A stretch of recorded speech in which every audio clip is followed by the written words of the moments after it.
So what's up everyone, कैसे हैं सब लोग। Once again welcome back to the channel genius classes.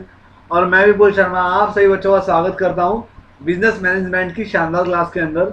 और आज मैं बिजनेस मैनेजमेंट में आपके लिए टॉपिक लेकर के आया हूं एमबीओ, यानी कि मैनेजमेंट बाय ऑब्जेक्टिव्स। भाई ये बहुत इंपॉर्टेंट टॉपिक है और जितना बोलूँ इतना कम इसके लिए। इम्पोर्टेंट और मोस्ट इम्पोर्टेंट है, वेरी वेरी इंपॉर्टेंट, जो मैक्सिमम एग्जाम के अंदर मिलता है ये वाला टॉपिक। ठीक है, तो चलिए शुरू करते हैं। और जो लोग फर्स्ट टाइम आए हैं क्लास पे, चैनल को सब्सक्राइब जरूर कर दीजिएगा एंड साथ में बेल आइकन प्रेस कीजिएगा। आइएगा देखते हैं। सबसे पहले मैं आपको बता दूं बच्चों, मैनेजमेंट बाय ऑब्जेक्टिव्स का मतलब क्या होता है। मैनेजमेंट बाय ऑब्जेक्टिव्स का मतलब होता है उद्देश्य द्वारा प्रबंधन।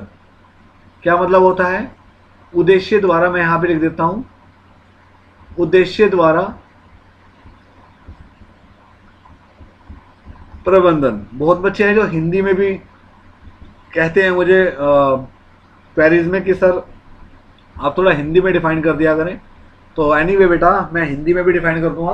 मैं आपको मोटा मोटा बता दूं कि उद्देश्य द्वारा प्रबंध क्या होता है। और उद्देश्य के द्वारा प्रबंध क्या होता है कि उद्देश्य का निर्धारण करके और उनके आधार पर संगठन का प्रबंध करने की प्रणाली को उद्देश्यों का प्रबंधन बोलते हैं, है ना। जैसे कि लिखा हुआ है, MBO is both a philosophy and approach of management. It is a process whereby superiors and subordinates jointly identify the common objectives, set the results that should be achieved by the subordinates, assess the contribution of each individual and integrate individuals with the organization so as to make he best use of organizational resources.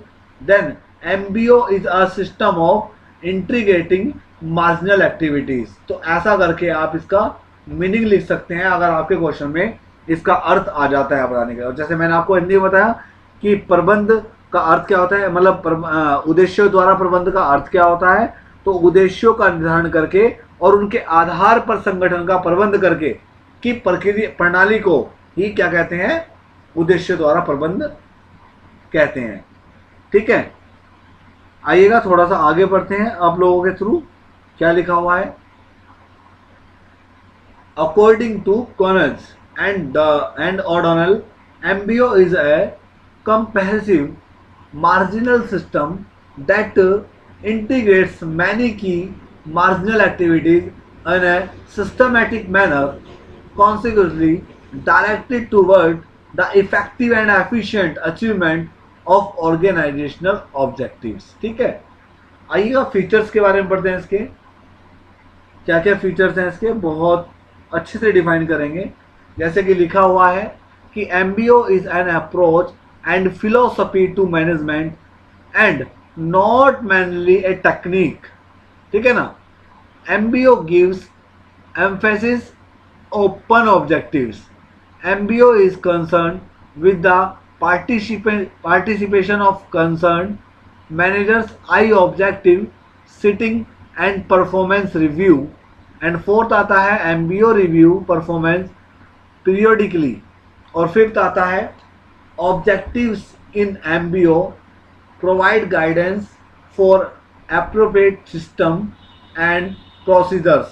MBO establish a community of interest and shared sense of vision among all the managers। तो बहुत अच्छे अच्छे लिखा हुआ है। जैसे कि बोलते हैं कि अगर इसमें मैं हिंदी में बताऊँ तो इसका फीचर, तो प्रत्येक संस्था के कतिपय आधारभूत उद्देश्य होते हैं। प्रत्येक कार्मिक को इन उद्देश्यों की जानकारी होनी चाहिए। उद्देश्य लिखित और गतिशील होने चाहिए और समस्त गतिविधियां मात्र उद्देश्य की दिशा में लगी होनी चाहिए। ठीक है, संस्था का अस्तित्व बना रहे और उसका निरंतर विकास हो, यह मूल उद्देश्य होना चाहिए। ठीक है, प्रोसेस ऑफ एमबीओ, तो इसको आप पढ़ सकते हैं। मैं हेडिंग्स के लिए कर सकता हूं। सेटिंग ऑफ ऑर्गेनाइजेशनल ऑब्जेक्टिव्स आता है जैसे कि आपके पास, तो सेटिंग ऑफ और ऑर्गेनाइजेशनल ऑब्जेक्टिव्स। ठीक है, संगठन उद्देश्य की व्यवस्था करना जिसको बोलते हैं। Identification of key result area, इसको पढ़ना आप, K R A setting subordinates objectives third आता है।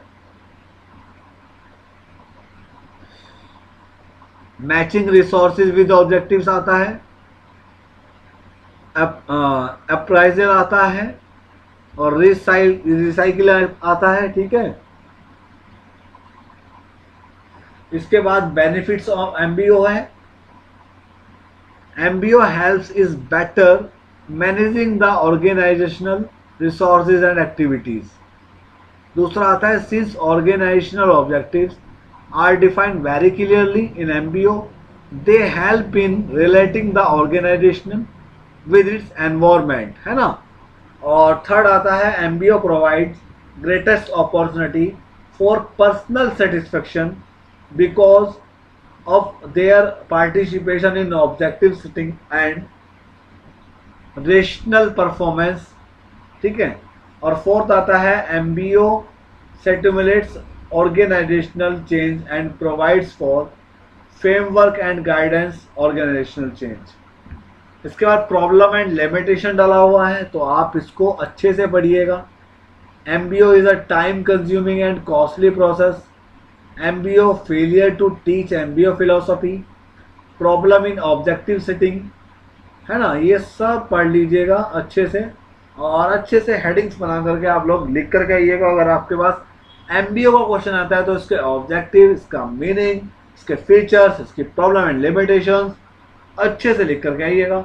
एमबीओ जो है और मैक्सिमम आता है ना, तो आपको अच्छी तरीके से क्लियर हो गया होगा मेरी तरफ से एमबीओ।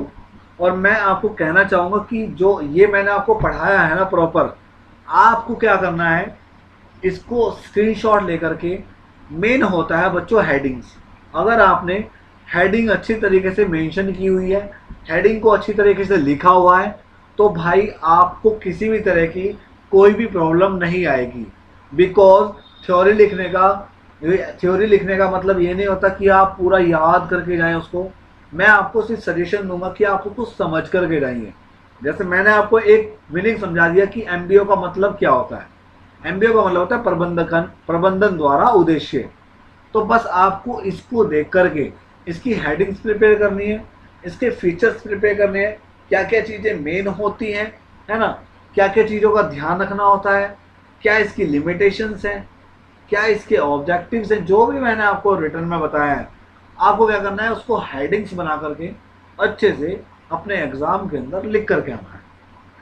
बिकॉज हेडिंग्स जो है हमारे क्वेश्चन पेपर के अंदर मेन होती हैं। हेडिंग से बिना वर्क नहीं होता।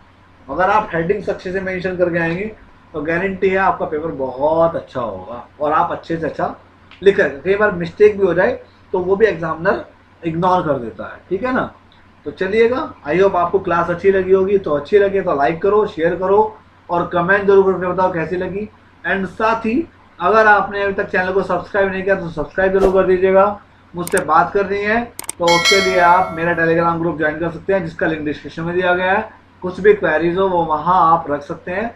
और साथ ही भाई मेरे इंस्टाग्राम को फॉलो करना मत भूलिएगा, वो भी जरूरी है, उसको भी फॉलो कीजिएगा। थैंक यू बच्चों, bye, take care, have a nice day.